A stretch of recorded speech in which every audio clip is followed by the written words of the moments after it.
Hello, hello, and welcome back to the Plant Medicine for PTSD podcast. I've got a pretty interesting episode for you today. Joined by my new friend slash new Mexican resident, Dr. Charlie Powell. Charlie is a super duper qualified medical doctor who went to med school while he was serving in the Navy, maybe technically the Army, and then he transferred to the Navy. I don't know, but we get into his background with all of that. Built this medical practice after getting out of the military, spent like 18 years of his life dedicated to growing and building this medical practice, sold it to United Healthcare for a preposterous sum of money, which freed him up to do all kinds of cool things that he's working on now. But along the way, realized that he, as a doctor, was all fucked up himself and was really suffering from PTSD. And it wasn't until he went and decided to get like a full body tattoo, which is crazy, and I actually forgot to ask him about. There will probably be more episodes with Charlie, and he lives 2 hours up the road from me, so I'm probably going to hang out with him so I can report back with the story there. But it wasn't until he sat down to get this tattoo and his tattoo artist started telling him all about Ibogaine. That was the first time that Charlie actually learned about the options that are out there with plant medicine. And obviously, he ultimately came down to Mexico to have that experience for himself, and it deeply changed the trajectory of his life.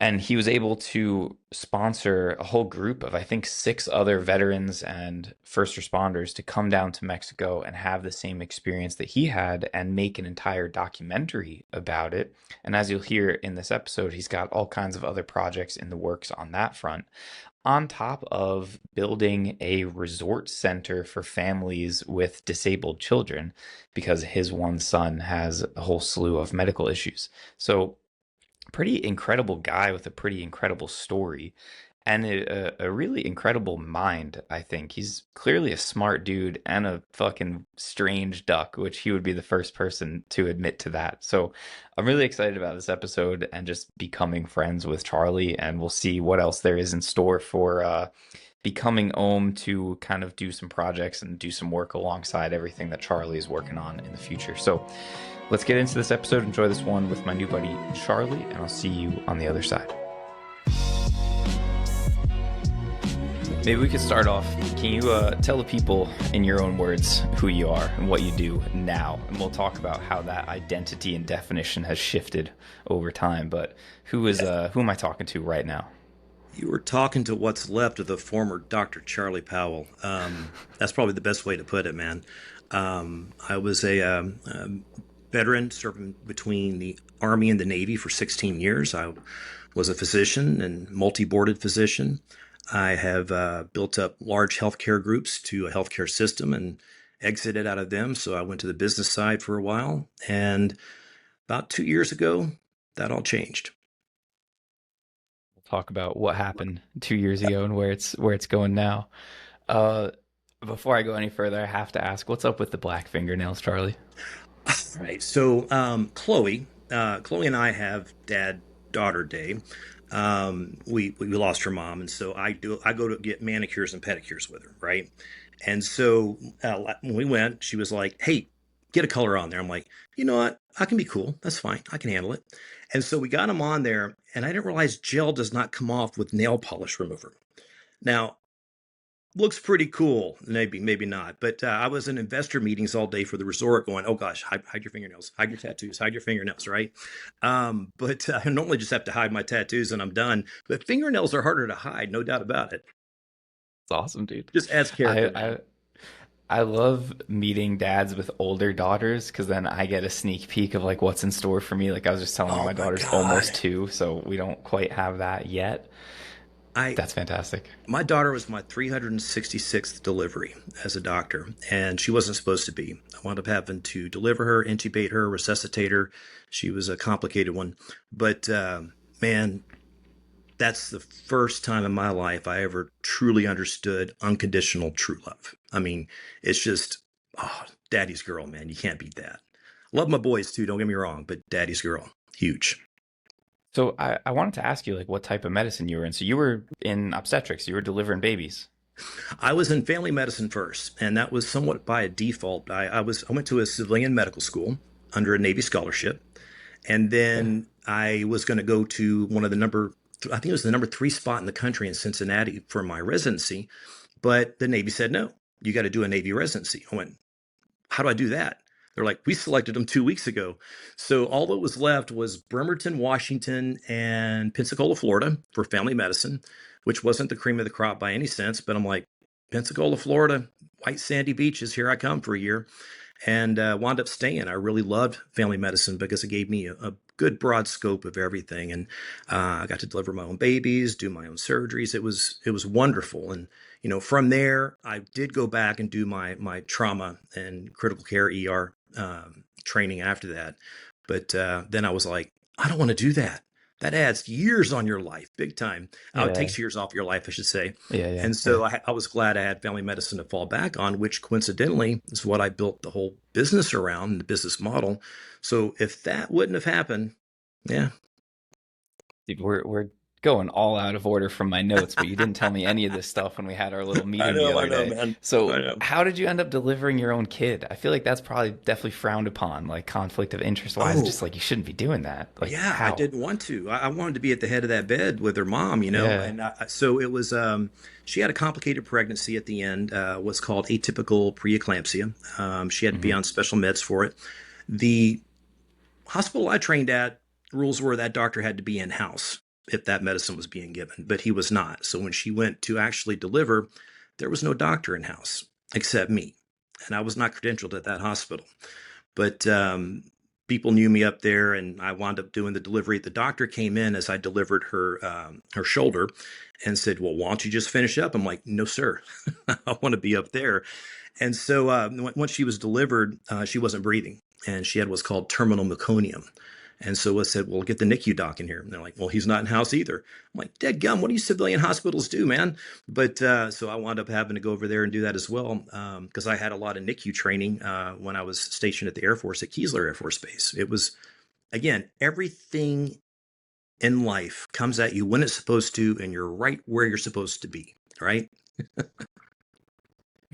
That had to be such a stressful day for you, dude.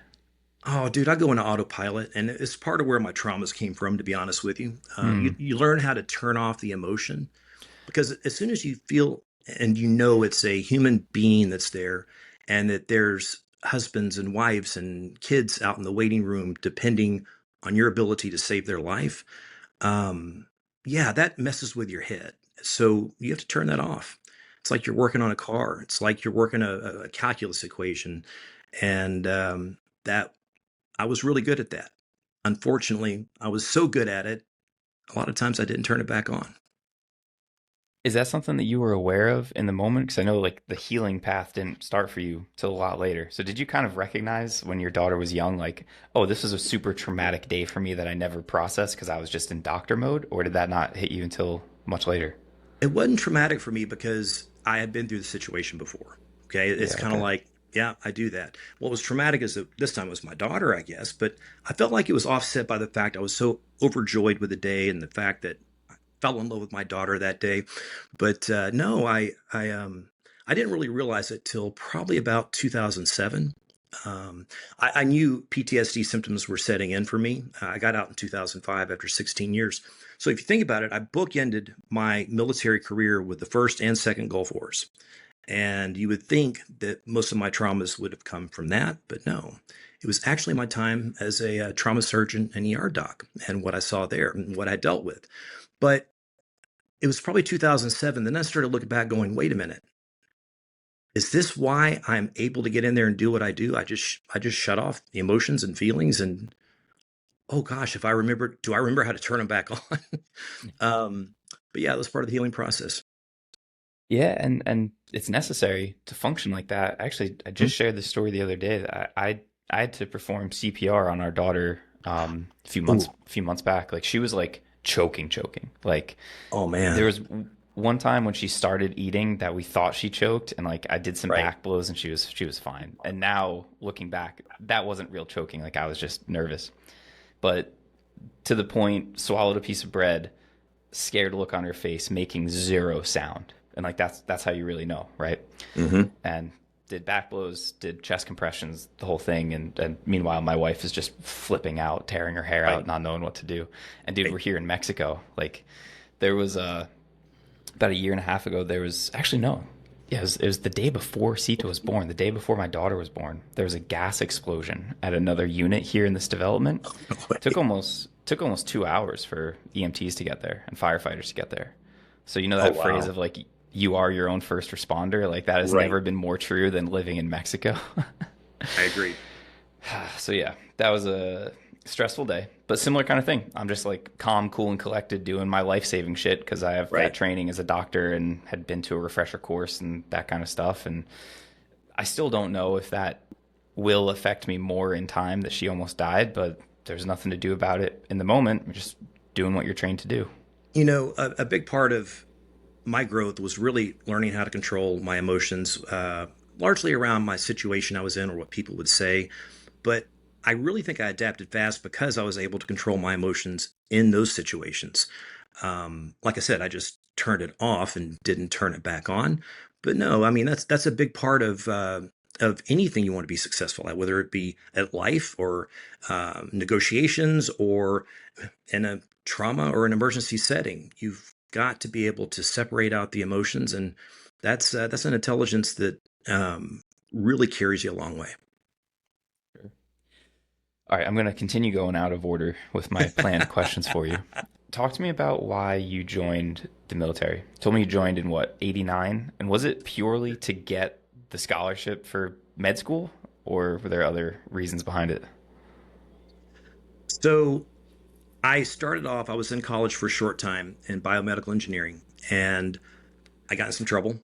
I had a triple felony arrest that the judge took pity on me big time. It was just a college prank. It was nothing horrible or bad, but um, he basically made me pay for the guy's log truck that I stole and the damages from what I hit in the log truck, which included the sheriff's building 3 times.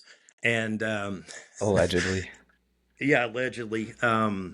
It's all sealed now, except I just said it, so I guess it's out again. But no, I, I'm leaving that in. my parents spent their life savings that they had for me to go to college. My dad was a teacher, my mom was a secretary. It was all gone. So I had to either go to work or figure it out. So I joined the army at that point, and I did it for school, but at the same time I knew I was still missing something to adulthood, right? And so yeah, the day I graduated from combat medic school after basic training was the day that Operation Desert Shield became Desert Storm. Yeah, that's when the war started. So you grow up really quick at 19. But military taught me a lot. And, a lot of people are like, I get that we, as veterans, haven't been dealt with very fairly, and a lot of promises have been broken on the other side of our active duty. But on active duty, man, I learned so many skills. I learned so many leadership traits, and I used almost all of that to create that big mega business that I built up over 18 years with a couple partners that we sold to United Healthcare. We built the culture into it. We built in just leadership values. We actually celebrated our core values. We didn't just put them as a page in our employee manual, right? But yeah, we had an economy outside of a paycheck. So the military was great. Yes, I did use it basically to go to school, but I stayed in longer than I needed to. I went to undergrad. I got into medical school and I got a scholarship to the Navy. So I switched over to the Navy. I was in for a total of 16 years. And what did those 16 years look like in terms of deployments, or like where were you working? What were you doing during that time? I was one of the luckiest son of a guns you've ever met. I did pretty well once I was into the Navy. In the Army, I was activated and then came back to Louisiana Army National Guard. Great stories from that. I was able to go and do reserve type status and go to college. It was great. Then, as I got into medical school, went to the Navy. Got Navy's got cooler uniforms. Everybody, look, if you're looking at the four branches, five now. I'm sorry, Space Force, but Navy's got the better uniforms and better duty stations. Just telling you. But anyway, I really was mostly stateside. I had a couple of deployments that were becoming a bigger and bigger risk because Afghanistan was heating up. And at the time, I was a double boarded physician. So I had the trauma ER and I had family medicine. So I was I was sought after, and I loved the adrenaline. I loved the action, but my wife didn't. She didn't like the thought or the chance of being a single mom permanently. So yeah, stayed in for quite a while. I was never on a ship. I tended to stay on the green side because the Marines don't have their own physicians. So I was in the Army before that, so I was used to being in the field. It was a great life. I loved it. And I guess your first daughter was born around that time, right? If she's She was. 24. So, She was born, I think, she was born 2 weeks after 9/11. dang. So, yeah, I was standing in my clinic in New Orleans. I was stationed in New Orleans at the time when the two planes hit the Twin Towers, right? And I'm just sitting there going, I'm not going to be able to see my daughter born, Gosh, I've waited for this 28 years, but no, I got to see her born. I got to deliver. And things heated up a lot slower than we anticipated for deployments. So what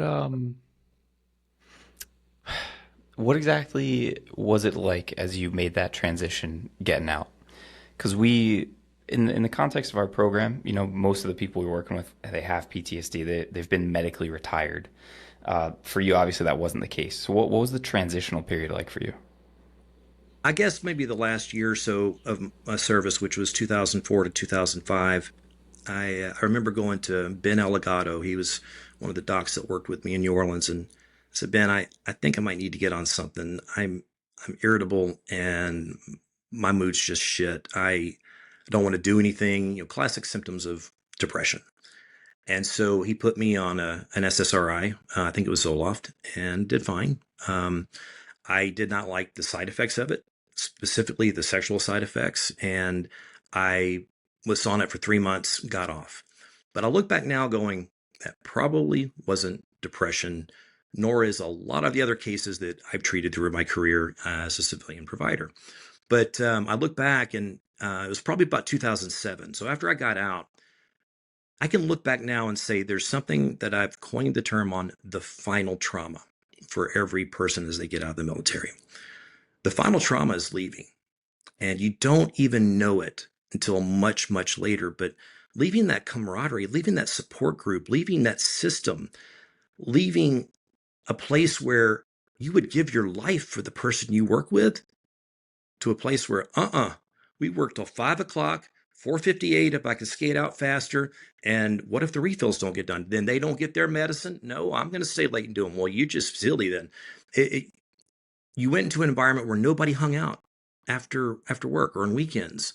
My workforce was my family in the military, and it was very lonely not having that. But anyway, it was a great place. I went to work for a small group that I wound up buying in 2007, and I leveraged every bit of debt I had. Man, I wrote a check that made my hand shake, and looking back, it wasn't that much, but I about that time started getting symptoms of seemingly depression again. I isolated to one room of the house. I typically the smallest room upstairs, and didn't want to do things on the weekends, and um, tended to start drinking a glass or two of wine at night, self-medicating. And then it really hit me when the night terrors started. So I've had sleep paralysis since I was 7, where I wake up but my body doesn't. My PC doesn't boot right, and so but this time they were coupled with nightmares, with terrors. Specifically, I'm going to say this because I've heard other people talk about this particular incident, and I'm going to say it too. I was one of them. I felt hands around my ankles, and I've heard others say that too. And so Yeah. anyway, I'm one too, if that means anything. But yeah, I would feel hands on my ankles sometimes, yanking me out of the bed. But um, you know, 5 seconds later, I'm waking up and there I am in the bed. A couple times I woke up on the floor, but it got so bad that so through that time, I started going. I went to the VA. I got my disability, not for PTSD, but for everything else. Hey, we live in a world where it's you're You're not normal. You're something really wrong with you if you got a mental health issue, right? You can have everything wrong with this body that you want. You can eat KFC and McDonald's and supersize everything and just destroy your physical body. That's okay. But you don't talk about having any kind of the blues or anything because that's just not acceptable. It's ridiculous. You know, I talked to one of my partners that I worked with and was one of my partners till the end, and went back on some and another antidepressant, same side effects. Tried another one, same side effects. Finally found one that tended to work pretty well, but at that point I realized this is PTSD. I never told him about the night terrors. Never did. I was so scared of losing my license or having it restricted or somebody finding out, right? In all actuality, that wouldn't have happened now that I look back on it, but it's PTSD is looked at differently. In fact, I fired a CEO a number of years ago who I would hire C-suites to come in and run my business. I mean, hey, that's what they're good at. I'm good at doctoring and thinking of things, but the guy was not very happy with one of my docs who was an Army veteran and very similar history to mine, but he brought his dog to work. Yeah, he's allowed to. That dog, yeah, he can bring the dog. No, he cannot. It's a medical clinic. I'm like, he's allowed. I give him a pass. Well, I'm going to go tell him to get it out of there. I went, okay, Get you out of there. yeah. Well, then he Yeah. goes, wait a minute. He's that Army dude that says he has PTSD, right? I went, I'm not going to talk about his health history with you. It's not appropriate. I'll just simply say that dog is there for a reason. And everybody loves that dog. And so he came back. He was just like, oh my God. Well, before he left, he goes, he's not going to go postal on me or anything, is he? Here. I kind of under my breath, I said, I hope he does. But anyway, yeah, he was gone 2 days later, just insensitivity, and there were other issues too. But that's the stigma that comes with it that makes other people not want to talk about it. And we're not strong enough at that point to not care what other people think about us. So yeah, that went on for a number of years. But the medicine that I was on that was semi-controlling things was also keeping me up at night. So then the VA started me on Ambien to sleep at night. All right, Dude, cool. Damn it. that's how it goes, man. Like you get That's how it one pill goes. and then you get another pill for the side effect of that pill and Damn then another straight. pill for the side effect of that one. Yep. We worked with one guy who's a Canadian veteran. He was on 26 pills at one point. 26 pills a day for that exact reason. And fact So, is, you could probably take 90+% of them, dump them in the trash, and he'd be healthy. yeah, 100%. Yeah. Now he's on one for his blood pressure. That's what he's after microdosing after ayahuasca. Um, for you, what did that time frame look like of when you recognized that you kind of had a problem? So like you went to see somebody when you were still in, and that's when Mhm. you kind of started on that, Yeah. and then it just progressively got worse in these 18 years that you were building this practice. Is that Right. because of the stress that you were under with that, That's or is that when you started seeing more traumatic things happening inside of the practice? no good question. That's when it started to manifest. Was around 2007, which is coincidentally right about the time I bought the practice. So I just assumed, I mean, it was the stress of the financial burden I just put my family into to make this happen and to dig in. I was working longer hours to make sure that everything worked, that we were a success, which it worked really well for us. And on top of that, trying to save lives, right? So I just I I lived with the fact it was probably depression with a little anxiety from here and there, but at the same time, the night terrors. So I knew, I kind of knew. And as it started to progress, I started to find triggers. I started to find certain key things that would set off a minefield when it should have just set off the mine. Right, you hit that trigger, and instead of setting off the mine, every mine is wired together, and it was, and I just took that as that's how my dad was. He had that temper that boom, and then he'd be fine, an hour or so later and everything calmed down. But I thought that was a norm. Now I look at it and realize my dad had PTSD as well. And so, I, I look back at so much that I wish, I don't, I'm going to say that. Let me recreate that. I look back saying, if I would have known, I would have done things a lot different over the years. I'm glad I didn't because it worked out exactly like it was supposed to. But there were times I couldn't get out of bed on the weekends. There were times that I would save myself for work and just make it through. I was also on medication for my neuropathy in my left leg, which came from an injury from the first Gulf War. And 20 plus years of that, I mean, that nerve damage is permanent, right? It does not go away. And it was like my leg was in burning grease some days. I have no problem talking about this now, but for quite a number of years, I had to be on hydrocodone as well for that nerve pain. And let me tell you something, man, that's for a doctor that's, I kept things as pure as I could. That you could probably throw 90% of the pills away. That was me before going through this healing process. I just, my key was to get people off of medicine and get to the root of the problem. Well, then why wasn't I doing that with mental health? Hmm. I look back now, I'm going to fast forward a bit and come back, but I look back now and I go, why is it we were labeling, symptoms as diagnoses, right? Dude, And not that's getting what the to the root healthcare of it. system's all about. It really is in a lot of ways. Now, look, I would recommend people to counseling, but how many people would actually go? And look, I've been to the group therapies. I've been through the stuff that the VA sent me to and that I've gone to on my own just to find some treatments that maybe talking about it helped. Talking about it made it worse, man, because it made me remember all the stuff, right? Yep. But anyway, I stopped going to counseling because I was typically, knew what the counselors were going to do or what their tactics were, and I just didn't find it that effective. But anyway, I was telling you the progression of the story that over a number of years, that one medication, bupropion, that did work for me, it it started to cause a central nervous system tremor. And I started to, if I had any caffeine in the morning, I sounded like Katharine Hepburn. And I'm sorry, I dated myself big time, but um, I started to get a tremor in my hands as well, and I still operated. I invented one of the world's most successful surgeries for sleep apnea, and only me and one other surgeon had done it, but I couldn't operate anymore.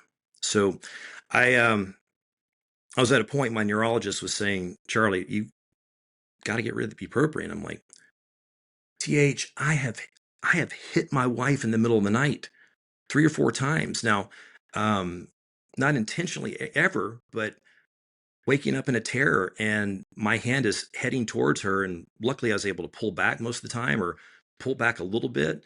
I woke her up one time with a slap on the belly, but she had a great sense of humor about it. But um, yeah, I was scared to come off of it. But what's interesting, when COVID hit, just before COVID hit, I am not common, David. I'm far from common. I got a plaque when I was, I think, 11 years old for Christmas that says, I choose to be uncommon.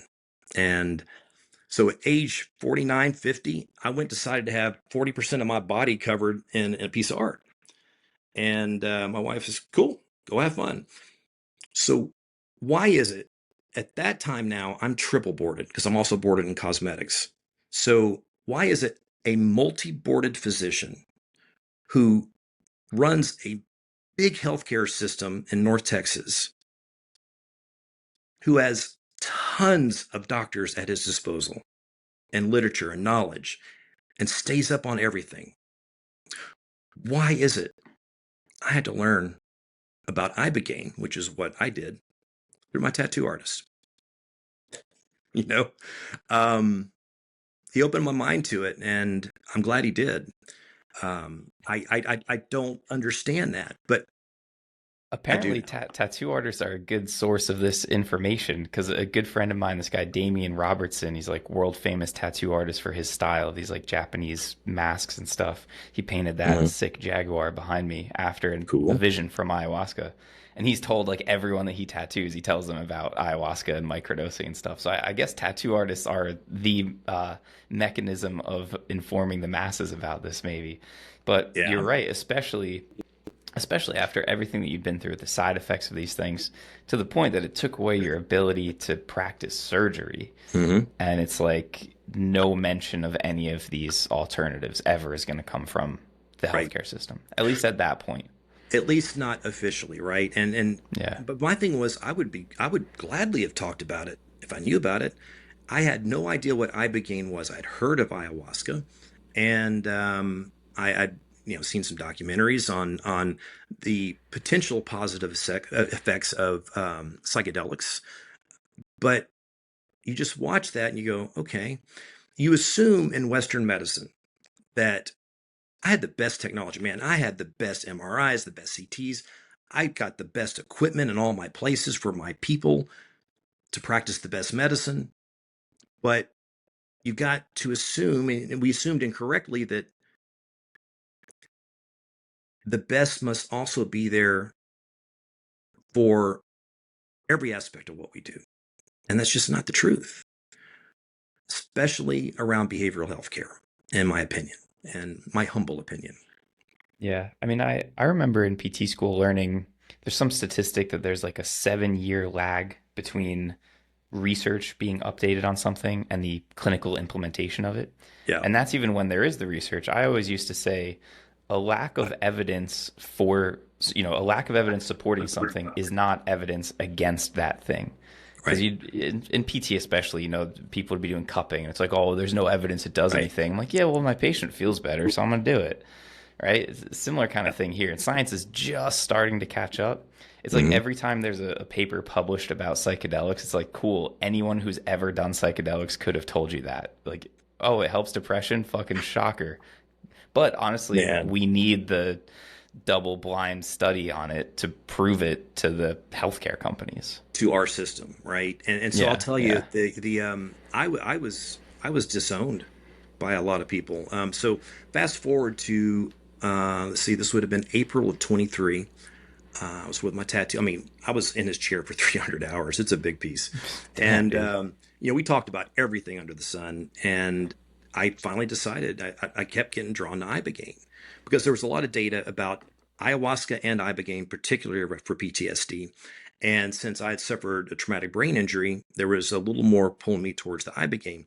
But it was more than the logic. It was a drive. There was I can't explain it. I can't articulate it It's the any better than medicine that. calling you. That's what it Right. is. And you tell people that, and you'll know it when you know it. But the interesting thing though is that April 23, I signed up. They had a slot available in August that lined up with my schedule, so I had all those months. I had 4 months. I read everything I get my hands on.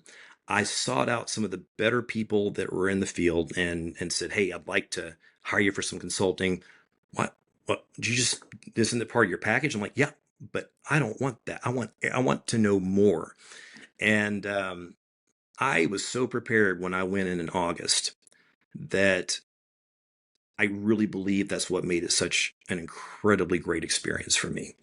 I yeah, and we can talk about whatever you want to there, but it was it's the best decision I've ever made in my life. That's a I tough one to say that too. I really like that you did extra research and extra preparation on top of it. This is kind of something that we harp on where retreat centers are like, "Oh yeah, we do integration. We have 4 Zoom calls." And I'm like, "That's not integration, bro. It's Like not not at all." integration, man. One pill does not Before fit all. we before we actually get into your medicine experience, Yeah. there's a couple other things on the lead up I want to linger on.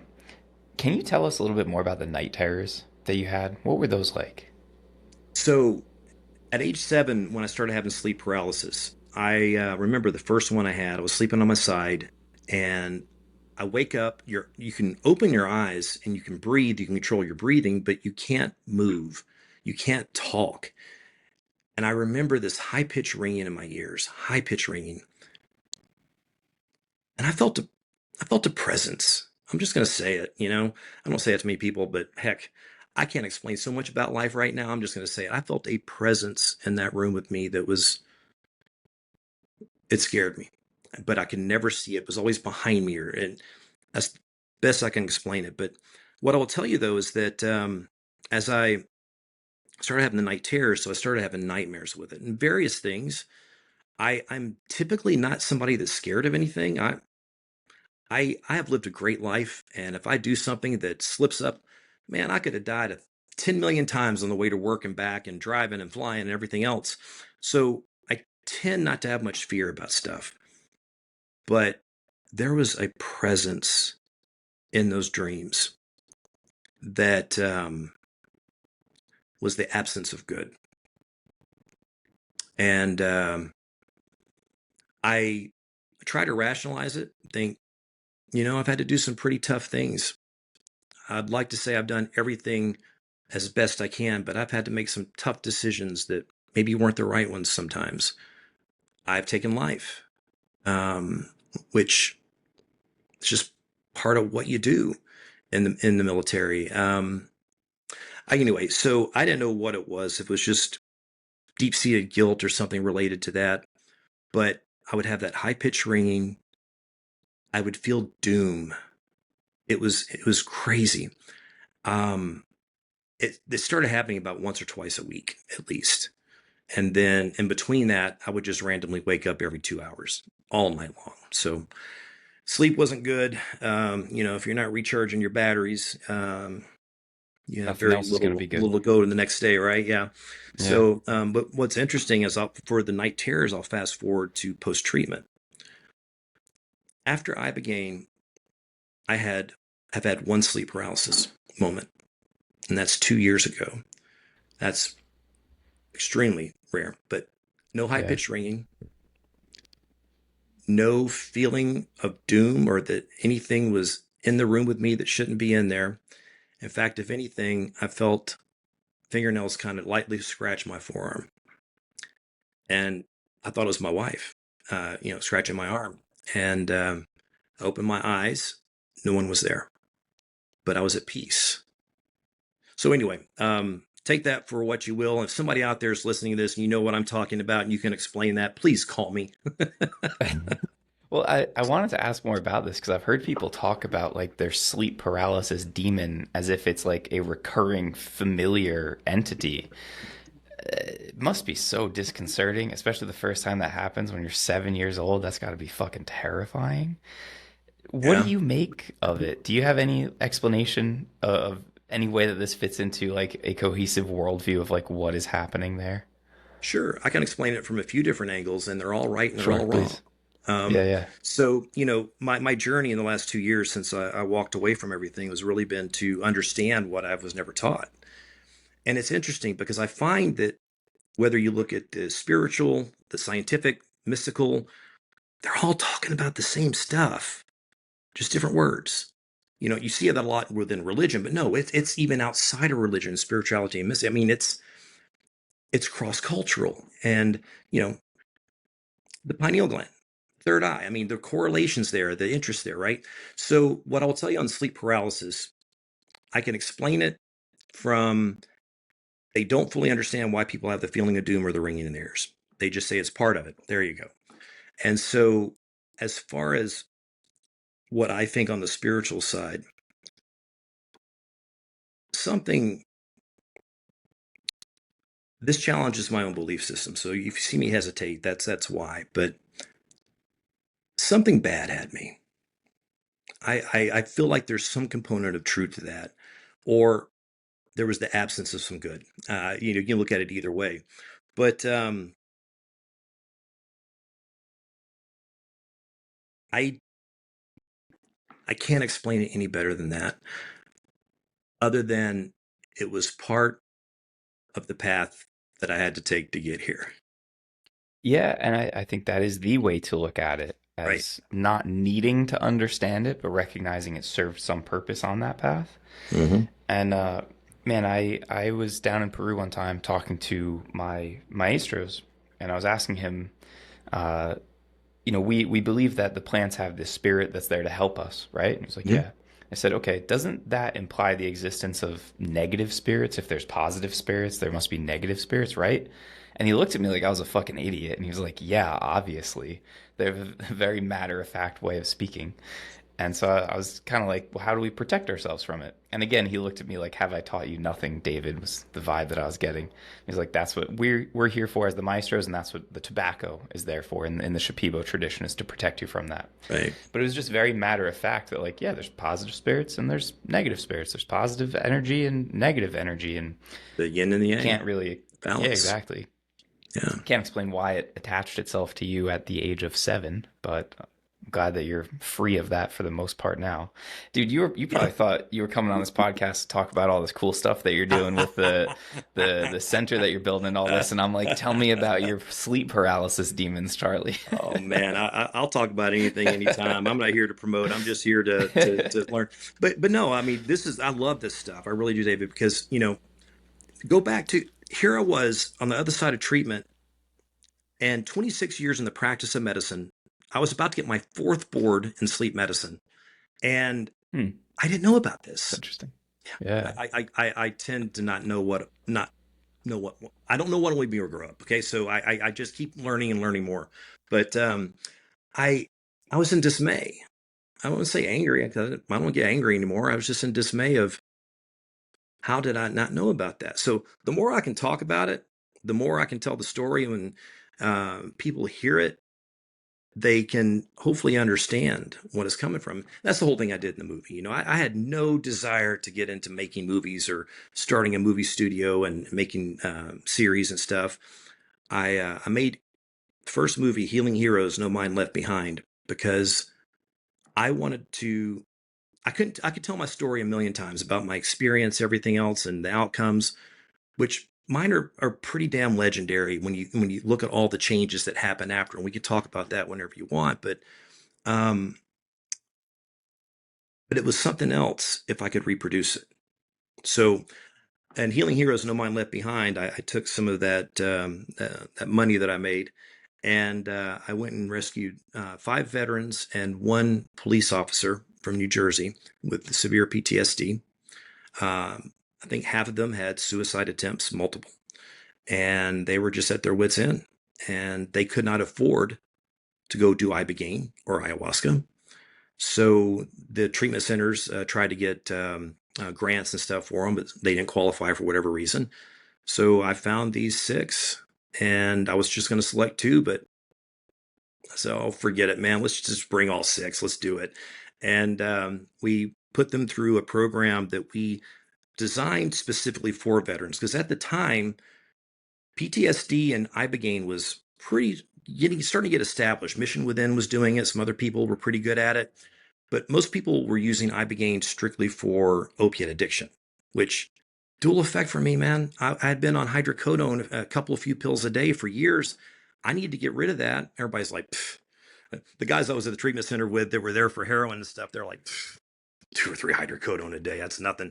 And they were right, but we needed a program specific for veterans, and we can talk about the details there. But I figured the better thing to do was to tell their 6 stories.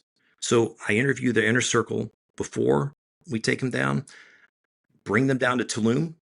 We had a place on the beach in Tulum where we filmed, a little boutique resort, and then bring them home and follow up a month later, which we just had our 1 year reunion about 4 weeks ago in Austin, Texas. And this group's a family now. It's just, look, the 10 days that we were on set in Tulum where the actual treatment took place, where we taught them new skills, where they got to sit with the medicine on 2 occasions, that they transformed right in front of me. It was the most rewarding 10 days of my 26-year career of being a healthcare provider.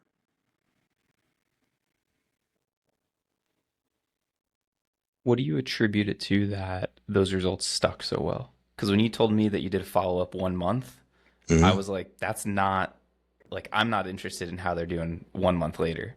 Because Yeah. 1 month later, you're still kind of riding the high, like the Oh, yeah. afterglow.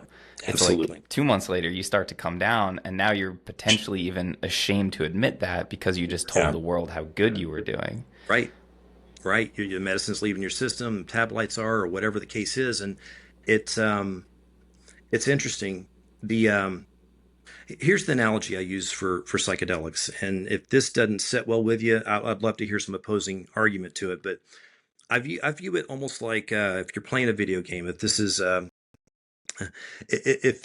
all a projection that we're living in, right? Whatever.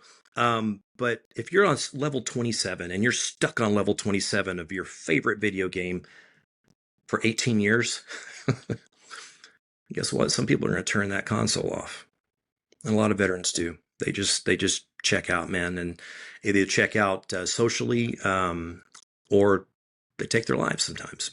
So if you can't get out of that level and you have a cheat code that gives you the ability to see that hidden door, to understand the way out finally. Wow. I I can understand some people's drive to say, keep the cheat code enacted, man. Let's play God mode through the rest of this game. But what I told them and I prepared them for during that 10 days there was that this medicine is going to wear off. This quote cheat code, which not really a cheat code, is put here for us to use. It's going to put you back into the life that you chose to come here to live and the experience that you came here to live. Live it. Just you have new skill sets now to process the tough times, to know the other side of it's coming. You have your own core values, your priorities. You know how to love yourself and to forgive and have gratitude. Those are their new toolboxes. So, in that year, Courtney, who is one of the participants, she calls me around Thanksgiving, I think, and she is just devastated. She's crying. I'm like what's wrong? What's wrong? Her dad died. And that was her best friend, man. I mean, she just loved her dad. Looked like Will Ferrell off of Talladega Nights. I love the guy, man. We were buddies. But I just thought to myself, I'll be right there. I'm on my way. And what else happened? Let's see. Ryan, another one of the participants, lost his job he had been in for years. Now had no income from that was supporting his family. Um, Jason was at a 3 alarm fire in New York City, fell from the third floor, broke his neck and his back. Lynn, her dog died, and that's like losing a kid to Lynn. Everything at times just seemed like, oh my gosh, are they going to make it through this? But I was there. Natalie, who put the program together with me, who was coincidentally one of the coaches that pulled me through at my program, we were there for them, reminded them what they needed to do, and they saw the other side of it. When I was at the final interview, at the 1 month interview with her dad, this guy raised 4 beautiful girls and had to deal with his daughter being raped on the other side of the world, and he couldn't go save her, right? He couldn't go protect her. And I remember I had a bracelet on that said, Rock of our family, Rock of my family. And I gave him that bracelet. About 2 weeks later, Courtney calls me and she's sounding strong. She's good. We're talking through things and she says, I want to show you something. She put me on FaceTime. She had her dad's bracelet. She's the new rock of her family. So where she got to was the ability to take a lot of the teachings and the learnings to say, hey, look, yeah, that sucked. But she's also smart enough to look back and go, I would not have made it through that if it would have been the older version of me. Ryan, same thing. He's in a new career now. He's coaching now. He's coaching people through growth There you go. and healing.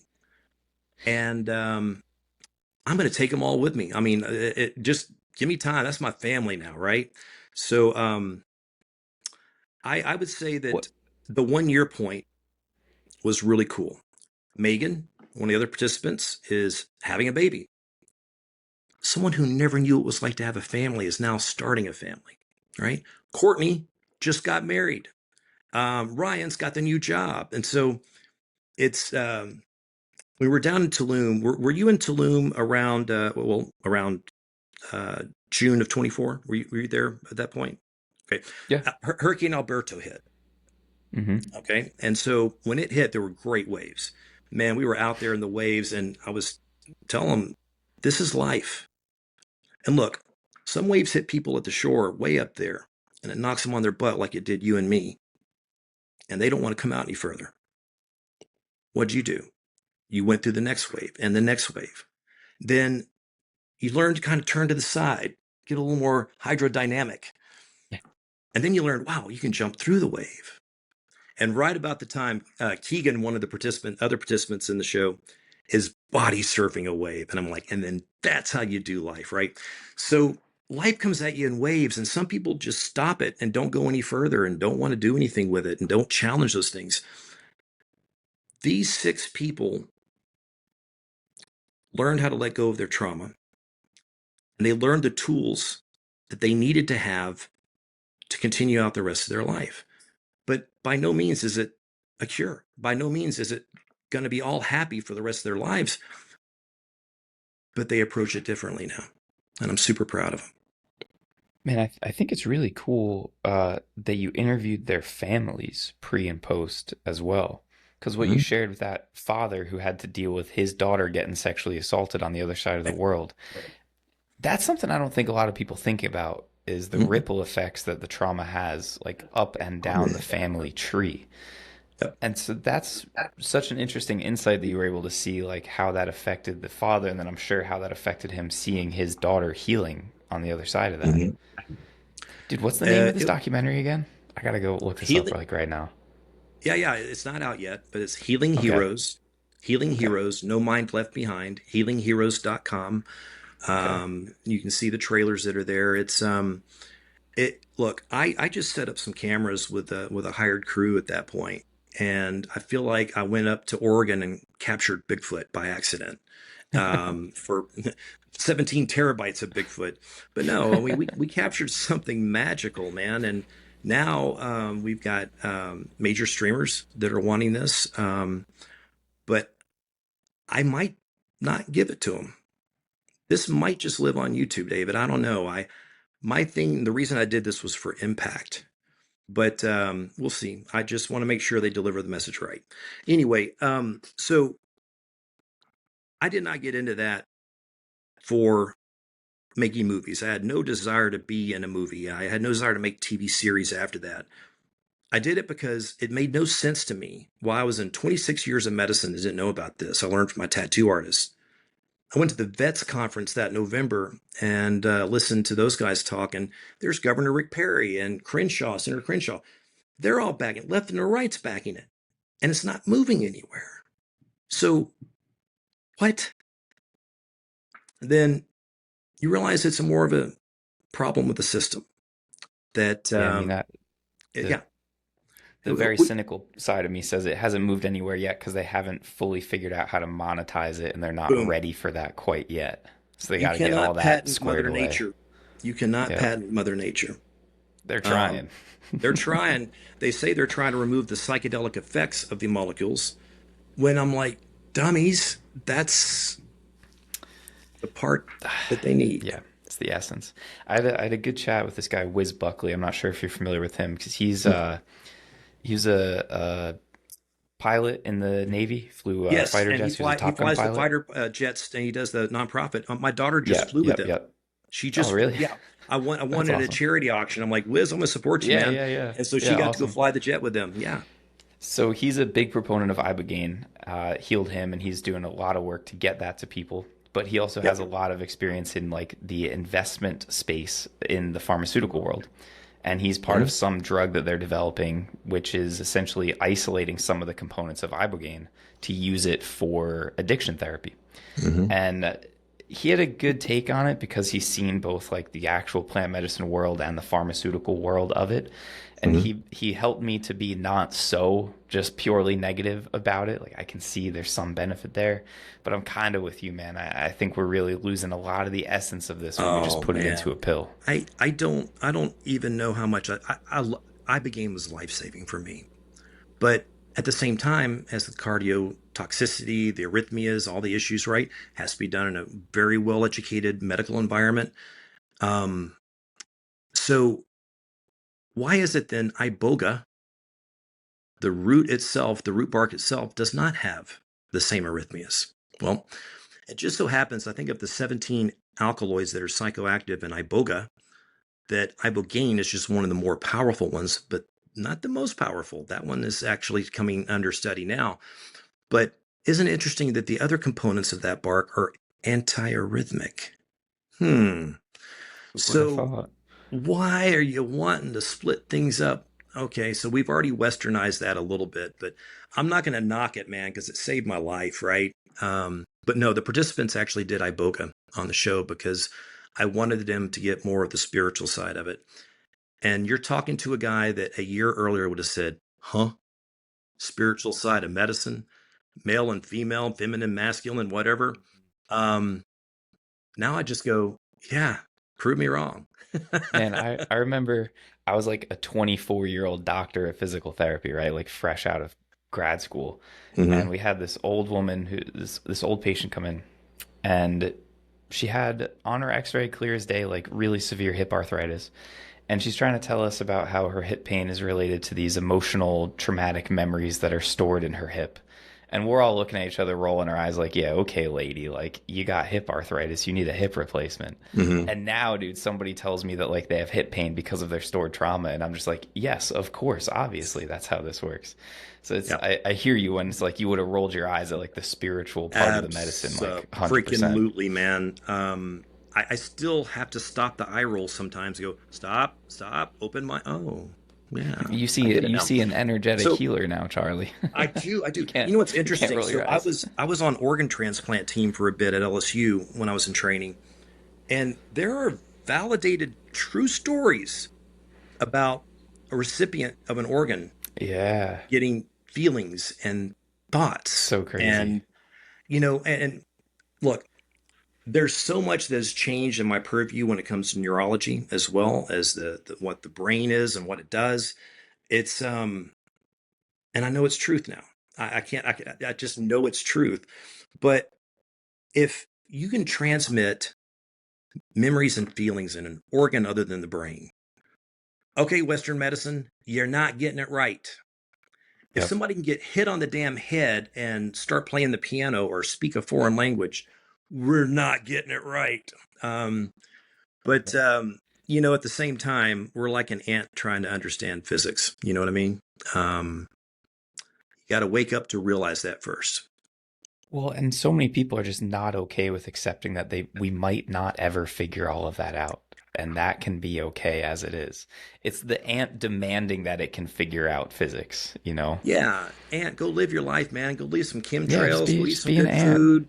Go take care of Yep. your queen. Heck, absolutely, Yep. man. Go live a good ant life.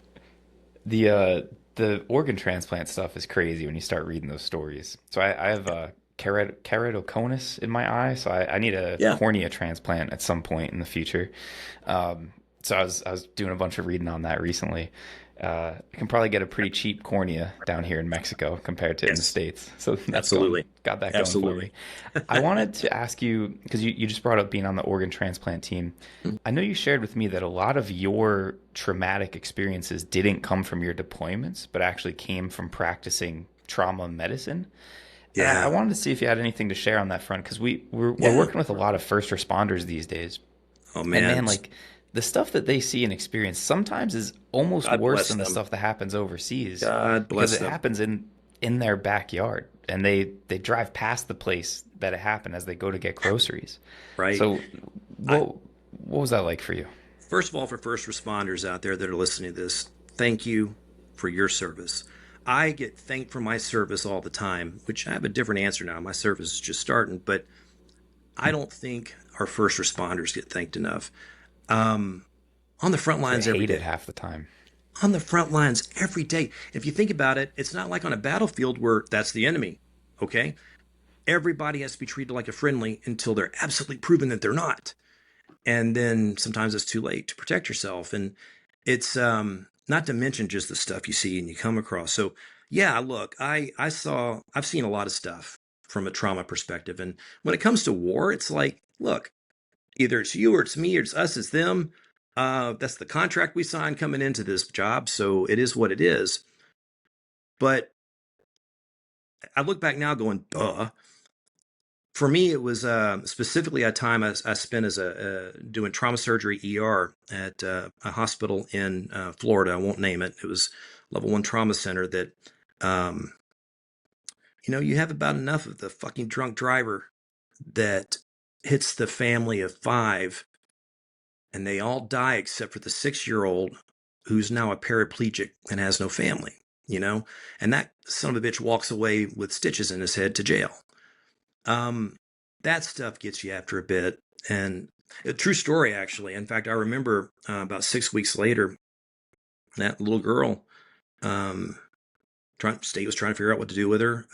She's going to be on a vent forever. I mean, can you imagine? Can't talk, can't move, don't know where your mom and dad are. And there's somebody out there that was made some bad decisions that caused that took it all away. So when she died 6 weeks later from sepsis, I was happy. I was like, God, let her be at peace and be with her family. And I felt a little guilt towards that because, we're supposed to save people, but from what to what? And so, stuff like that added up. But one in particular, oh, it was my linchpin moment, man, in my experience.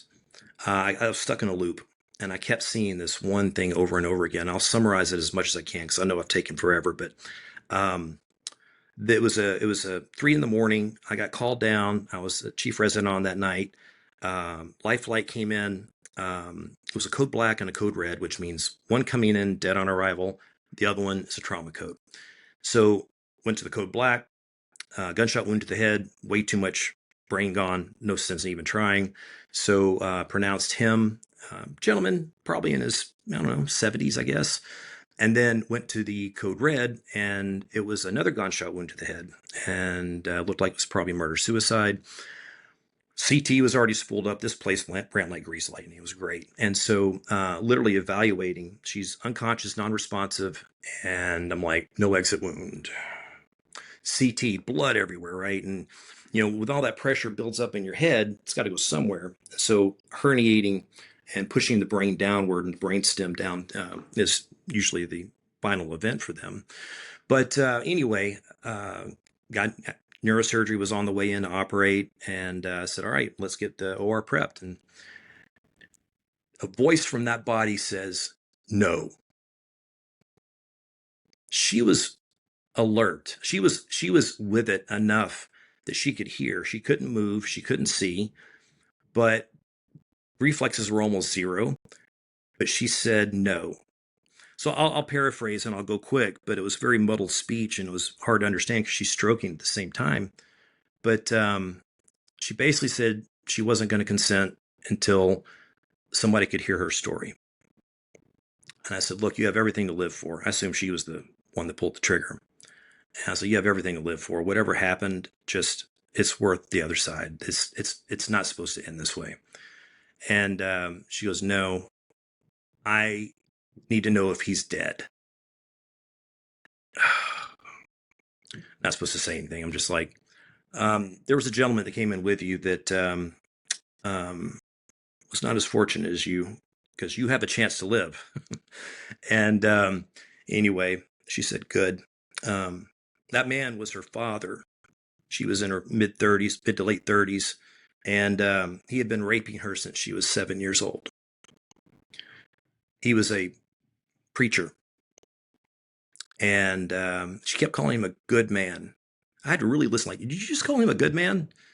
He was a good man. And she just talked about all the good he did for the people at the church and in the community. But that was his demon. And as she grew up, it continued. Less frequent, but it continued. She even became the church secretary so that she could make sure he didn't do that to anybody else. He would want to turn himself in. And they would just call it his demon. He looked different. He sounded different when he would come into that room. I didn't care. Shit. I was just, okay. She goes, I never told my mom and I never told my husband. And I have 2 boys now. I'm like, gotcha. She goes, if I don't make it out to the side where I can't speak or I don't live, you need to make the decision if they need to know or not. I don't know if I made the right decision. Dude, I'm 26, 7. I don't care. I'm young, dumb, You're whatever. I'll like, take it. Yeah, ma'am, give it I'm to a me. surgeon. Like, Yeah, what? flip a coin. I'll do it. Right? But no, I said I would, and so she consented for surgery at that point. She verbally consented. Nurse came in, witnessed it, and she died 5 minutes later. And yeah, neurosurgeon was really pissed that you had to get out of bed for that. But I went to the waiting room and it was full of people from the church. I mean, packed at probably 5:30 in the morning at this point. And I heard two stories distinctly that I remember about he helped somebody when they lost their job, that he paid their house notes so they wouldn't be homeless. He helped John through his alcoholism, save their marriage. And, I got to thinking as I found the mother and the husband, I was pulling at the consult room, and I said, the two people in this world this affected are no longer here, and no one else knew about it. If this is even a true story, she had a bullet and blood in her brain, for God's sake, and who knows what the truth was. What's the old adage? All patients lie. But I didn't tell them. I told them they passed without pain, which is truth, and that we're sorry, terribly sorry we couldn't save them. I stayed there. I was there for 2 more months before I rotated out, and watched the news every night. Nothing ever came up. I figured I was for the detectives. I even called the mother before I left, and she goes, "You mean the doctor from the emergency room?" I went, "Yeah." And she was like, "Since when did you guys start following up on patients?" I went, "Well, that story just touched me." She goes, "Well, we got a new preacher now. Things are good, and we're moving on. We miss him, but we're moving on." So at that point, I didn't. Nobody else knew about it except for Barney, who was in the movie with me. He was there at the same time, and my wife. And I struggled for years, wondering if I made the right decision. So I kept seeing that story over and over again. Right? I'm like, all right, I should have told him. Nope. Man, maybe I should have drilled a burr hole to try to relieve the pressure. Nope. What it was, I finally was told, look, ask to see this a different way. Ask to see this experience a different way. And when I did, I paid particular attention to what I could hear, not what I could see. And David, I heard her last three words. Now, I'd heard them almost 30 years previous. I just never registered them. So when I heard them this time, I knew they were truth. And her last three words, you'll love this, were, "I forgive him." And man, that was my linchpin. I realized all of a sudden that I didn't know what forgiveness was. And maybe that's the time I was supposed to really understand it, but I missed it. But anyway, I started thinking about all the people I burnt bridges on, because I'm like, you screw me, you're done, dead to me, hundreds of times. And then it hit me, oh my God, I never forgave myself. And man, felt like somebody took a warm blanket out of their blanket warmer and put it over me in that hospital room I was in. But that was peace, man. That You're was saying that peace. was during your Ibogaine experience that you remembered all of that and that you heard those words again. Mm. And I know in my bones it's truth, because nothing would have unlocked the door like truth did, authenticity. And I thought she was just grumbling. But as I slowed down and listened, that was it. I forgive him. And dude, I got like another 50 of those that I can tell you that were just unbelievably cool during that experience. But that was my linchpin. Everything else fell into place after that.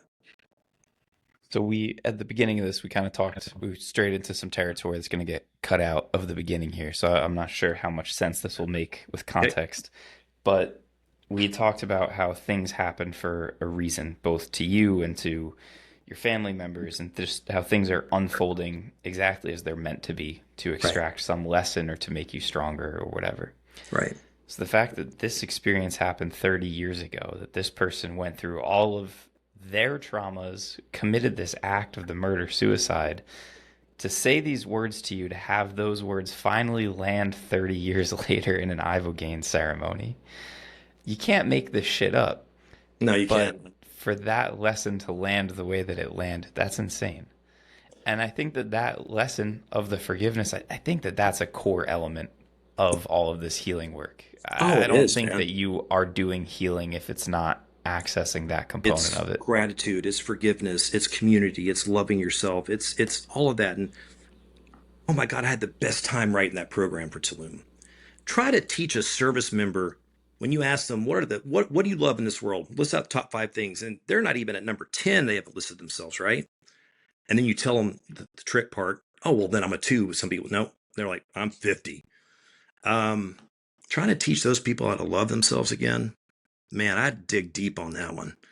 I came up with an exercise called "Love Yourself Hard." I'll have to tell you about another time. Okay.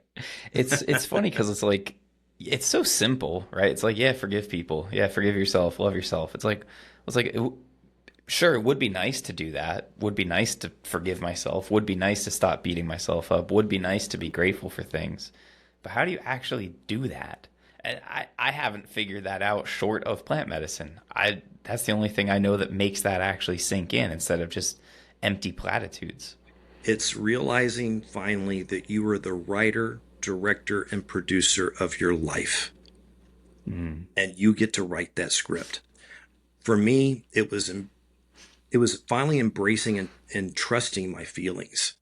Look, when you've been through enough trauma, all that stuff gets tangled, man. Something's trigger, you think, oh my God, then stay away from that trigger because it's going to blow up the whole minefield. Well, you finally realize some triggers have a purpose. And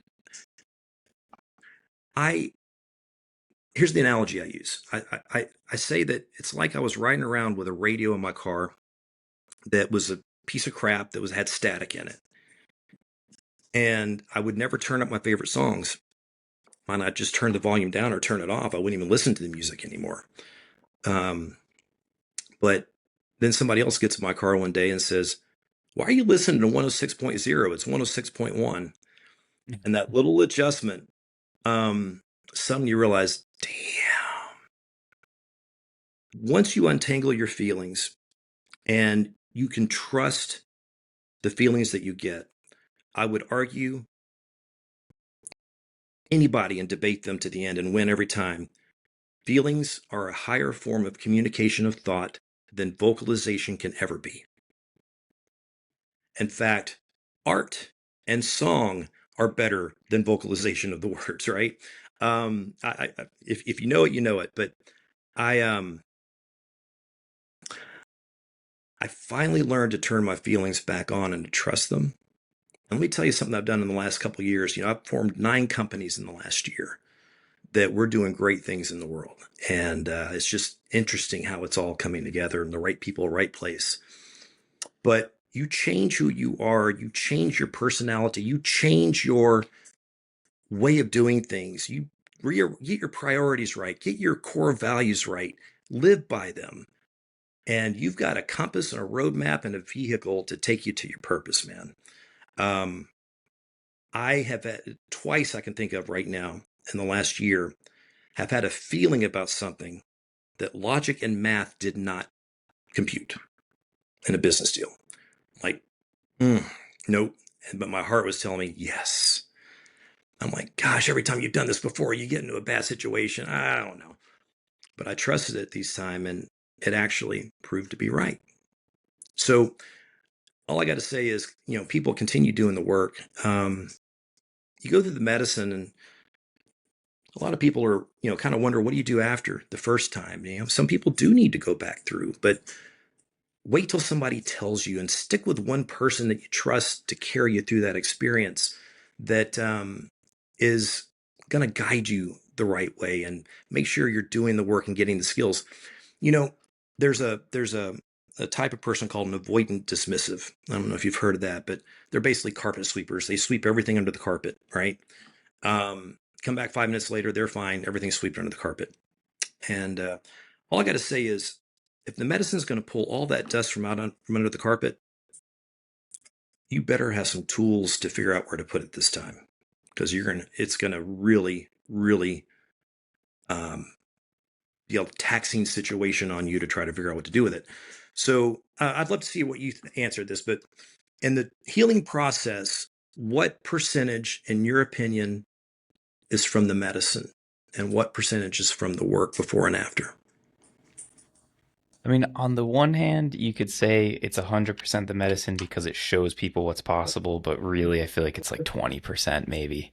Yeah, And I do I too. say that because it's like if I had a colorblind person, I can try to explain the color red to them until the cows come home, right? But they won't understand it. I, And I so the cannot believe you medicine just is used that like, example. well, that's what the medicine does. Like it shows the colorblind person the color red, and they're like, "Oh fuck, that's been out there this whole time." And now Right, they get to figure out how to go see that again on their own back home, and that's what the actual work is. So I right, think a high dose of medicine, it shows you what's possible, and then it's up to you to make your way there on your own. right. You know, it kind of shows you what you're capable and what you can do, and how things are, and that there's something much bigger, much higher than we're ever going to understand as dumb ants walking around here. But go be the best freaking ant you can be, and learn. One of the ways that I look at it, there's this book called Coyote Medicine that I think you would actually really enjoy. It was written by this guy Coyote medicine. he was half Native American, half just white dude, and he Okay. became a physician. He trained at Stanford in like the 70s. Gets disillusioned with the medical system, and then he goes and he studies Native American shamanism and healing. So he has this dual perspective as like a board certified physician and a Native American medicine man. He said the most important quality of a healer is that they maintain 100% faith that their patient can get better until their patient also comes to believe that. And that's how I view my work as like the microdosing coaching that we do. It's like I have complete faith that the medicine is going to help you to heal. And I think sometimes people can't have that faith in themselves. It's almost like their life experience has taught them to not have that faith. Oh man, And yeah, maybe that's where the ayahuasca comes in or the Ibogaine comes in to show them that vision of what's possible and win them over to believe that they can get there themselves. And sometimes it yeah. does take that high dose to get there. But You again, know, that's not doing the healing itself. right. And you've seen this too, I'm sure. How hard it is to get somebody to remove their limits. Hmm.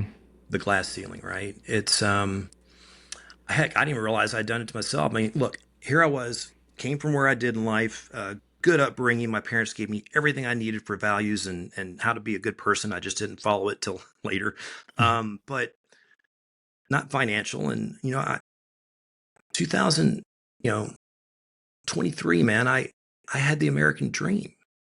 I am 22, yeah, 23. I had the American dream. I hit that big number. I had the houses, the cars, the family, the toys, the vacations, the expensive restaurants. But my American dream was a nightmare because I wasn't right in here. I wasn't right in here. And, you know, I, when I walked away from all that and looked for a simpler life to come down here and have this beautiful view on the beach just a little bit north of you, right? I, um, I realized that all of that had to happen. All of that had to happen for me to take these next steps for this next purpose. And because I got a heavy lift in front of me, but sorry, I got a little sidetracked there. But I I truly believe that when people are called into it, removing those limitations, I find it one of the hardest things. I find it harder than teaching somebody to love themselves. Removing limitations. What about you? I when I was in grad school, I did acid with my one buddy who was like my psychedelic like partner in crime. Yeah, And so I'm like 22-year-old PT student, and I have like the most earth-shattering realization ever. All these things are very profound in the moment, and then you say it later, and it's like, oh, that's kind of stupid. But I just looked at my buddy and I was like, Ryan, I think that most limits on most things are self-imposed. And it shattered my brain at the time, you and get the now it's slow like, yeah, clap on that obviously. one, man. Yeah, I know. Thank you. Yeah, it's very deep. But 100%, man, that is the truth. And that is our work again when we're guiding people through this, Yeah, is to realize that, like, man, I talked to a woman earlier today. experienced military sexual trauma when she was serving. She isn't able to talk about it with her therapist. She has never told her husband about it Hmm. because she doesn't believe that it's bad enough to warrant being taken care of, because she knows worse stories that have happened. In fact, like, she worked on the reporting end of things, so she's seen worse things. So it's like, this isn't bad enough. It doesn't justify me getting help. Do you know how many And times like, I've heard that that? didn't Yeah, come from being yeah. sexually assaulted. That No. came, something happened to you when you were a kid that planted that belief that I don't deserve to Well, take up the space, that I don't deserve to talk about this. I think part of what we're doing too, though, even okay, look at the initial stuff on Ibogaine. We're talking about the studies, the Navy SEALs. Well, look, they're studying some people that saw the worst of the worst, but like I mean, a trauma is a trauma, and what's a trauma to one person may not be to another. Dude, it's all And relative. I would even argue that our SEALs, our special forces, are equipped with special armor around their hearts and their feelings when they go into this as part of their training, but I purposely, not purposely, the universe chose three women, three men to be the participants. That's how it wound up. Only two of them were special forces. The rest were military. One was a police officer. And the whole point there is the sexual assault on active duty is actually pretty damn common, unfortunately. Very And much so. I wanted people in America to hear this because this isn't really just about veterans, right? I look, I was disowned by a lot of people in my field for a couple of years, but now they're coming back around to me going, dude, you're killing it. Like Yeah. you're writing songs now. Like, who the hell are you? And I'm like, yeah. They're like, okay, you got to tell me about this. I'm like, same people that kind of turned their nose up at me and said, you're going to lose your license. I'm like, hell yeah, take my license. I don't care. But they come back around. They're like, this is real. Like, this wasn't just a temporary thing. I'm like, oh, it was a lot of work, but no, I got there, man. And they're like, we didn't know you were struggling so bad. We watched one of your podcasts. We watched this and that. I'm like, oh yeah, it was pretty tough. They said, okay, so what's it all about? I'm like, well, let me ask you this. What process in the human body, what enzymatic process, what chemical process, what structure breaks to cause a behavioral disorder? Um, is it breakdown in DNA? Is it breakdown in a system? Well, no. It's people have stressful events in life. They get divorced, they lose a loved one, or maybe having stress at work, and like, oh, okay. So nothing breaks in the body. So what are we doing about it? Well, they get low serotonin through all the chemical process. I'm like, yeah, I get it. But what broke in the body? Can't tell Nothing. you. Right. And or they can't tell you. I'm just like, okay, so why are we sitting here looking at the symptoms and going, good job, we're done. Here's your prescription. And those people are on it 12 years later because nobody thought to stop it. Okay. That's one thing. The second thing is they're not going to fix the root of it. They're going to wind up time and time again falling into the same loops and traps they fall into in life, the same life lessons coming back at them. But why aren't we getting to the root of it? We would on anything else, we'd look for the root cause. And they look at me and they're like, oh, I was like, does that person have a selective serotonin reuptake inhibitor deficiency, an SNRI deficiency, an antipsychotic deficiency? No, it's the root of it has just been poorly defined. If we can't see it, that must be the answer. Look, I look back on my career now knowing that obviously, PTSD is not a diagnosis of special forces or of combat or of the military. It's a diagnosis of life. I was running some reverse analytics on some data, some population data, because that's what I do for a hobby. But no, I was looking at it saying with some assumptions that obviously there's a fair amount of PTSD that's being misdiagnosed as depression, anxiety, insomnia, anger disorders. I mean, all kinds of things. So can't we really just call it all PTSI? Right? And is it a big surprise that it's all tied together? I don't know. I think that, those guys listened to me, about half of them. And They'll reach out to me every so often. Hey, I got a patient I think would be great for this. Sure, here you go. And the other half just go right back to where they did. Right. Yeah. Hey, You mentioned PTSI. Quick detour. How do you feel yeah. about the nomenclature of it?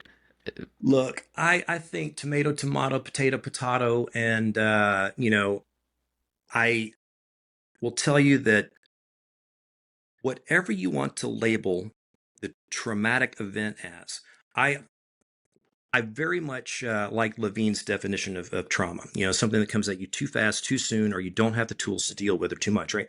Um, but I would add to that too, and I would say that, and that you haven't realized that you're the one holding on to it, and then there's a lesson in there somewhere that you probably can gain from Yeah, it. yeah. Um, Look, life's got a. This is for you and everybody that takes in your show, man. Life's got a message for all of us. It's real simple.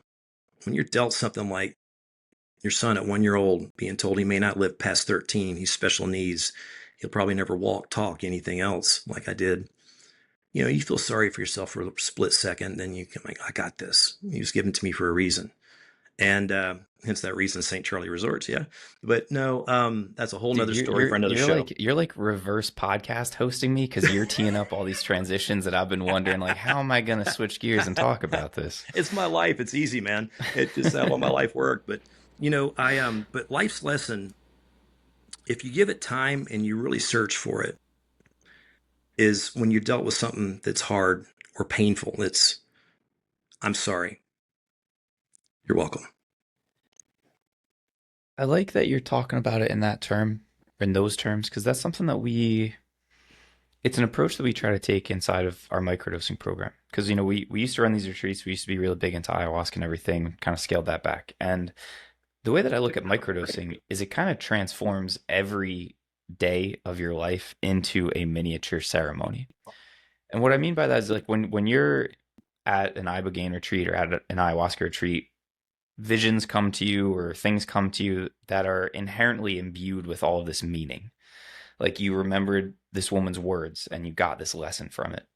And I Mm-hmm. think that that's really all that a ceremonial space is Mm-hmm. we're kind of designating whatever happens here is more meaningful. So pay attention to it. The same exact thing can come through when you get cut off in traffic and you start screaming at that person. Yeah. On a normal day, you get cut off in traffic and the takeaway is fuck that guy, he's an asshole, he drives like shit. Right. If you're microdosing and you get cut off in traffic, the first instinct might still be fuck that guy, he's an asshole, he drives like shit. And then in the next breath, it's like, why did that bother me so much? And it's like, man, I don't like that that bothered me so much. What is this reminding me of that I'm getting so keyed up? Like, fuck, I'm acting just like my dad right now. Like, why am I repeating all of these patterns? And so Right. it imbues the same thing that otherwise would have happened with all of this meaning. And it's an Yeah. invitation to start to actually examine it.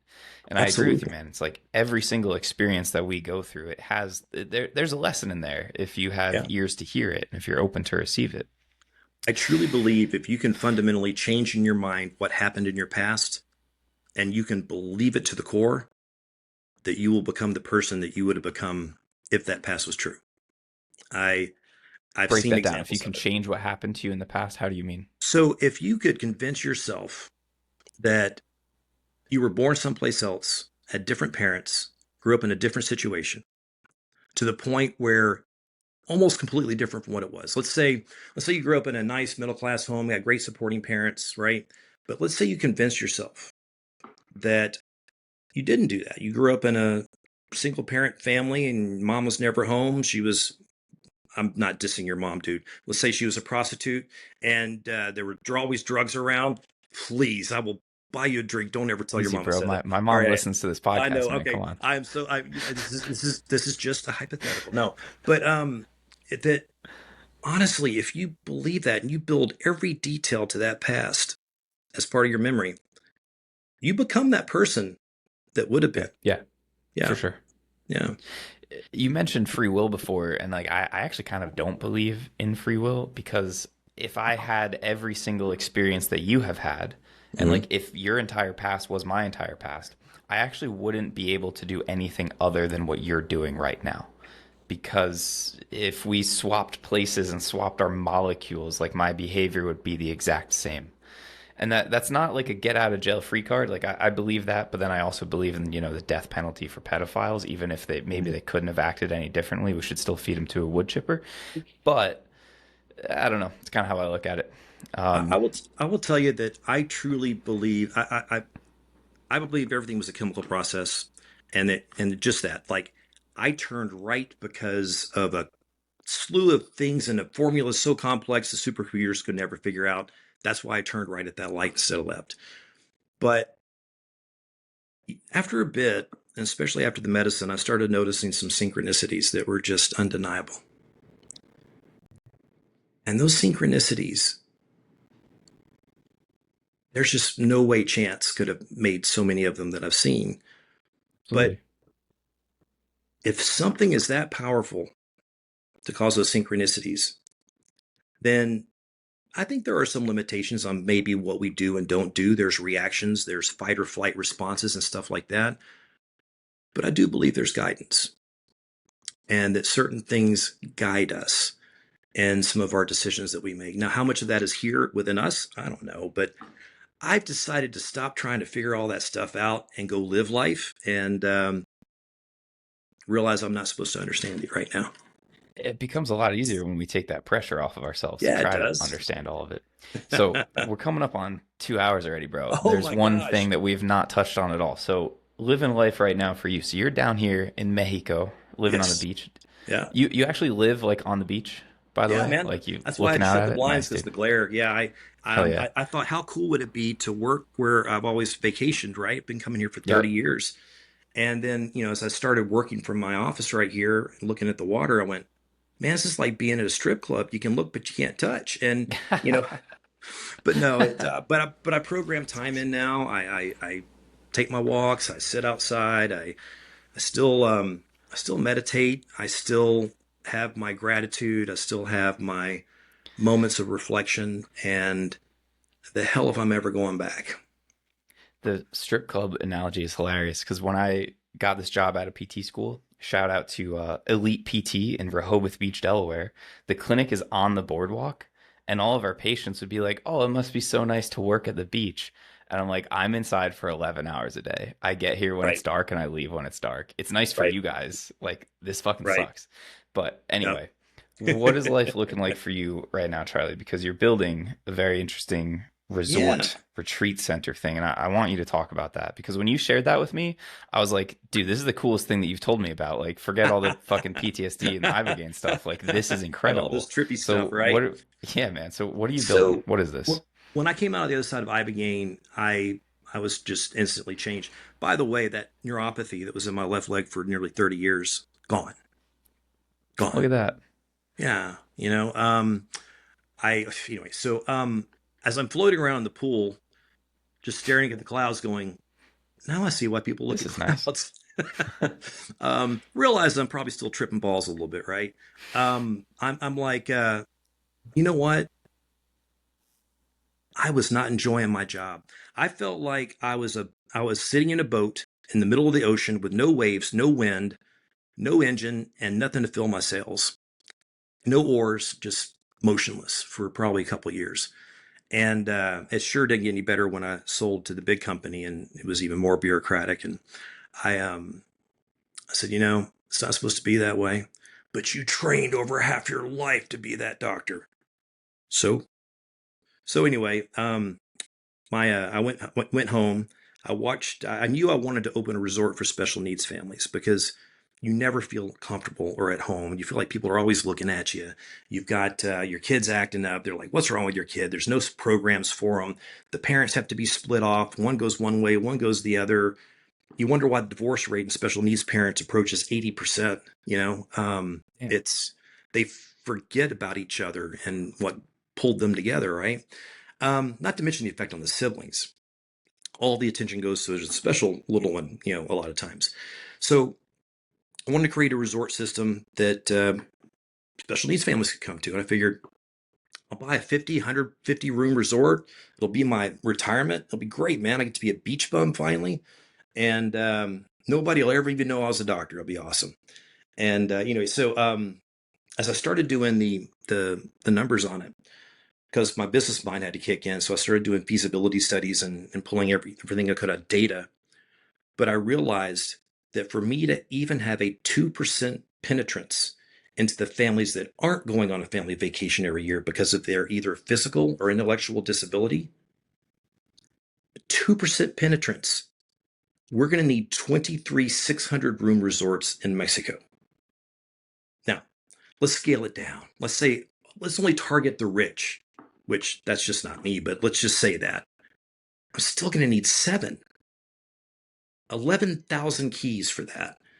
And I'm like, I don't know first thing about hotel and hospitality, but you know what? I've stayed at a few hotels in my life. I can figure it out and I can hire the right people. I Just like when I stayed at got a into movies, hotel I'm once. I like, could I've watched figure it out. HBO my whole life, man. I can do That's this. awesome. But no, but look, leadership's leadership. That's one thing I'll tell you. Leadership's leadership. Um, be authentic, lead from the front, and live by your own rules, and then bring the right people in to shore that team up.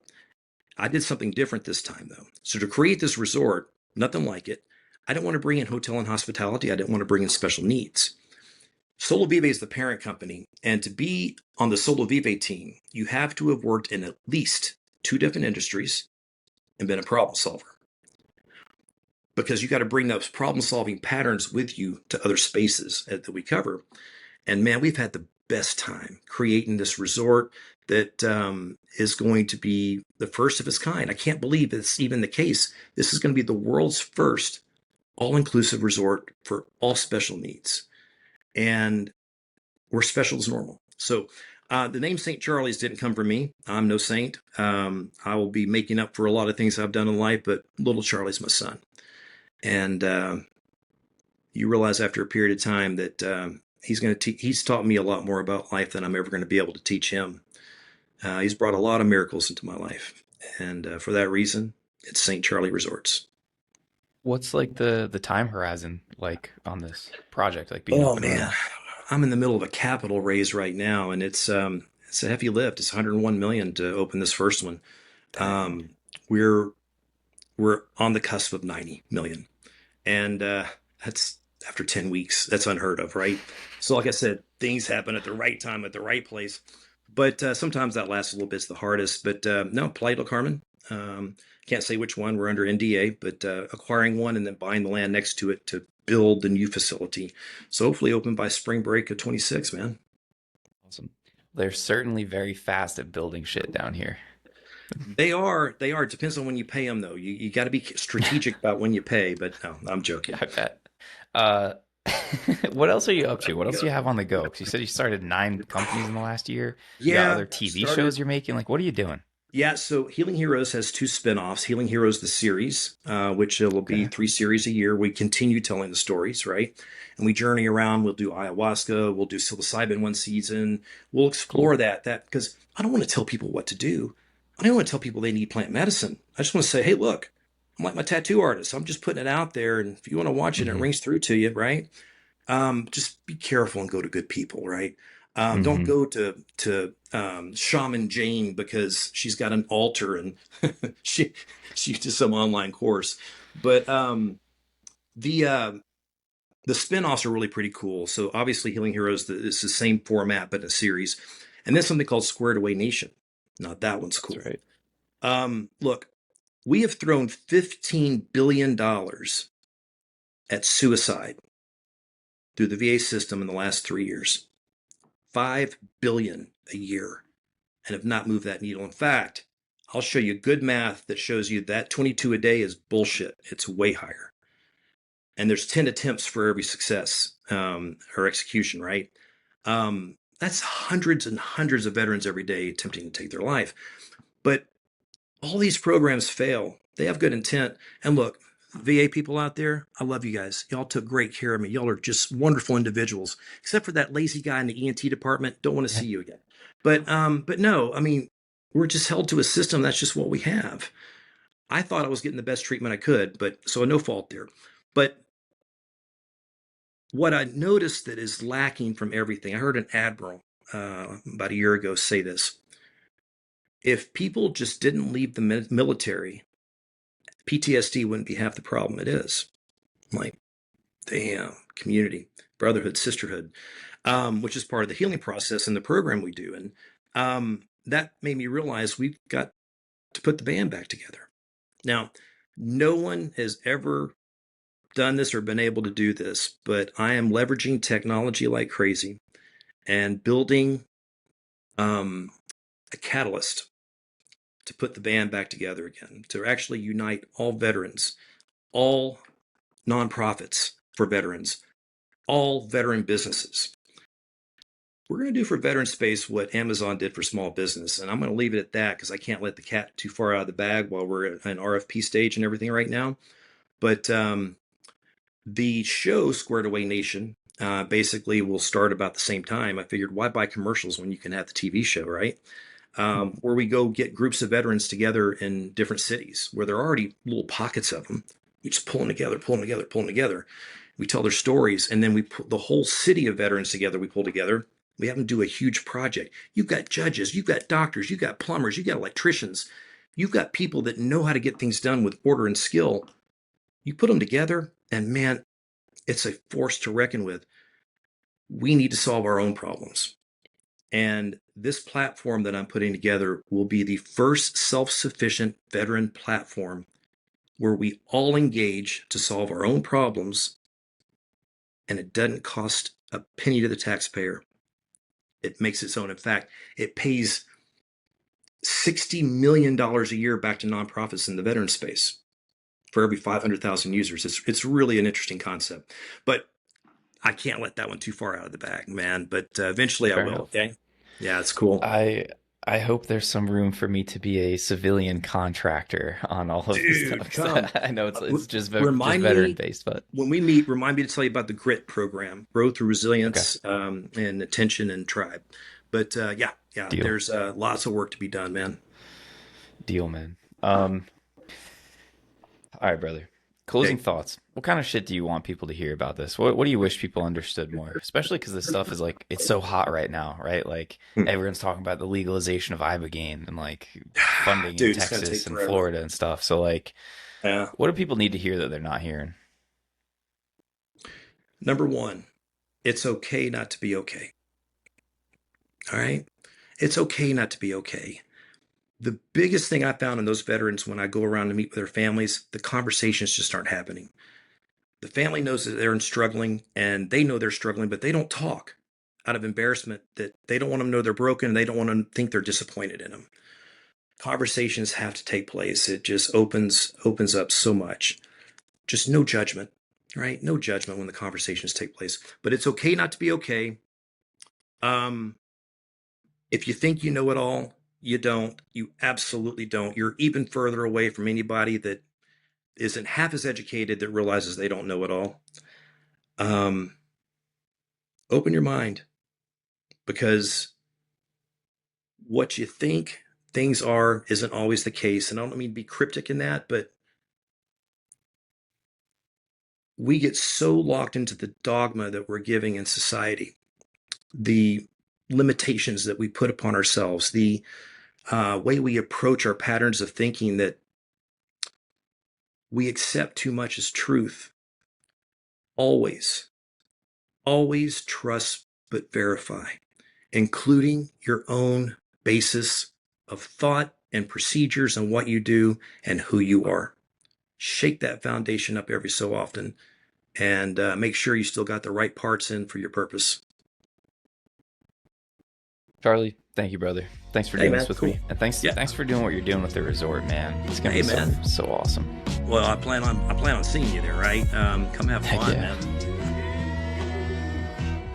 All right, guys, that's a wrap for this episode of the podcast. I really enjoyed hearing some of Charlie's stories. I mean, that thing with the murder suicide where he treated that woman whose last words resonated with him 30 years ago or 30 years later in an Ibogaine ceremony, like you can't write this stuff, man. It's crazy the kinds of stories that come out when plant medicine gets involved. So I'm really grateful that Charlie found the healing that he needed that he found this path for himself and that he's been empowered to be in this position to be of service to others and to bring this healing, to bring this medicine to others. And I'm always a little bit wary, I'll be honest, when I meet somebody who had one medicine experience and then they're like, ah, yes, I've been called to bring this to the masses. Like, this is my purpose here. But honestly, Charlie seems like one of the good ones. Like, he's got a good head on his shoulders. And you can tell that he really just cares about bringing this to people. And I think that's rooted in his career in medicine. It's